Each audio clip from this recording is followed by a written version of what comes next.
Le fait d'être rapidement en lien avec les mentors et les premiers échanges avec eux ont créé des conditions propices à l'émergence des questions, propos accessibles mais avec du vocabulaire spécifique.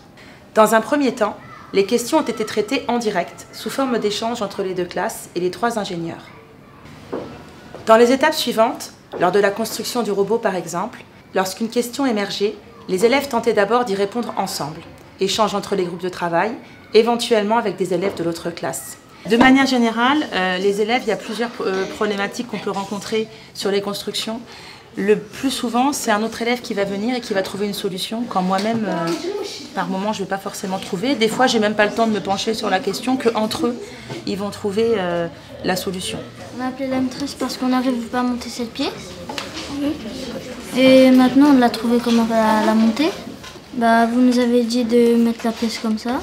Dans le bon sens par rapport à... Oui. Après, on a trouvé comment la placer. Donc la prochaine fois que vous serez face à un problème comme ça, vous saurez, déjà, il faut replacer la pièce dans le bon sens. Et ça suffit pour que vous régliez votre problème. Au final, c'est nous qui avons trouvé la solution. Si besoin, nous contactions alors un mentor pour obtenir une réponse. Dans ce cas, ce dernier essayait le plus souvent de guider les enfants vers une réponse. Pour ma part, pour déclencher le questionnement des élèves, je leur ai dit que je nous avais inscrit à un projet qui s'appelait les Saventuriers de la high-tech. Aucun problème sur ce qu'était la high-tech, ils en savaient d'ailleurs bien plus que moi sur le domaine. Ensuite, je leur ai annoncé qu'ils allaient construire un robot. Dans les Saventuriers, il n'y a pas de quartier, on construit des robots, on se tient un carreau, il peut trébucher, mais après 2-3 essais, il peut marcher. C'est galère, mais on va le faire. C'est Kiki? C'est Nounou.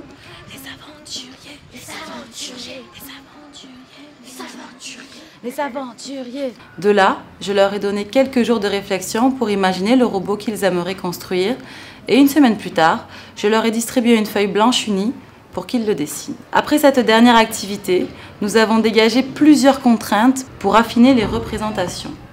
Les élèves devaient légender en notant le matériau utilisé pour fabriquer telle ou telle pièce du robot et différencier toutes les parties du corps en légendant les couleurs, la fonction du robot et le titre. La plupart du temps, lorsqu'un problème technique ou de conception se présentait, je le renvoyais à l'élève ainsi qu'à ses camarades afin qu'ils trouvent ensemble des hypothèses et des pistes de réponse. Cela ne les a pas déstabilisés car toute l'année, nous avions travaillé en sciences en nous appuyant sur la démarche expérimentale d'Ophéric. Observation, problématique, hypothèse, expérience, résultat, interprétation et conclusion.